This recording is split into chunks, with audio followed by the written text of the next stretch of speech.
Good afternoon guys! Tara, samahan nyo kaming bumili ng mga dragon fruits dito sa Baler, Aurora Province. Dito magandang mamili ng mga dragon fruits dahil talagang panahon na naman ng harvest season talaga ng dragon fruits ngayon, kaya naman samantalain na natin ang pamimili. Dito kami sa pagkababa namin ng bundok ng Tralala Este, ng bundok ng Sierra Madre. Ayan, habang pabiyahe kami pa uwi, nadaanan namin ito sa tabing kalsada ang mga bilihan ng mga dragon fruits. Dito, fresh harvest nila. And ayan, makita nyo naman iba't ibang sizes ng dragon fruits. May mga malalaki, may maliliit, merong hinog, may mahinog, and meron ding mga ready to eat na ng mga dragon fruits. And yung tamang hinog lang, katamtamang hinog lang na pwedeng tumagal ng mga 1 linggo.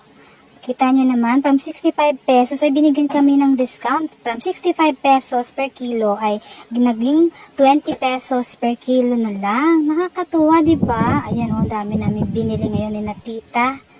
And ayan, magmumukbang kami ng dragon fruits nito. And yung iba naman ay pasalubong na rin namin sa aming mga kamag-anakan, mga pamilya, and mga friends, office mates, etc. etc. Ayan, tikim tayo ng isa. Ayan, binuksan ko na nga itong isa at kakainin natin ito.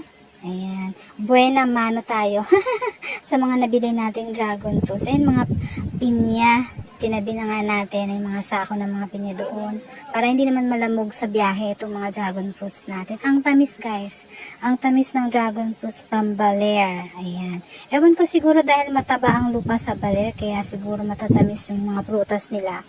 Even yung pinya na hinarvest namin kahapon and itong mga dragon fruits na binili namin. Ayan. Lahat nga pala ng mga gulay dito ay mga prutas na nandito sa aming service ngayon. Hindi naman lahat ito binili pero yung iba dito hinarvest namin from bukid. Ayan. Kain tayo guys! Ayan. Sarap talaga nito. Napaka-nutritious pa na prutas. Ayan si Ma'am Shi, tuwang-tuwa din, no? First time niya makarating ng Baler at nakapagpasyal nga siya, nakapag-swimming kami sa dagat, sa ilog, sa batis. Ayan, talagang na-enjoy din talaga niya yung clear water and fresh mountain water na pwede mong inumin. Pwede ka na nga manalamin sa tubig sa sobrang linaw niya. Kitang-kita mo na pati lahat ng pores. At yun lamang guys, thanks for watching. God bless and bye!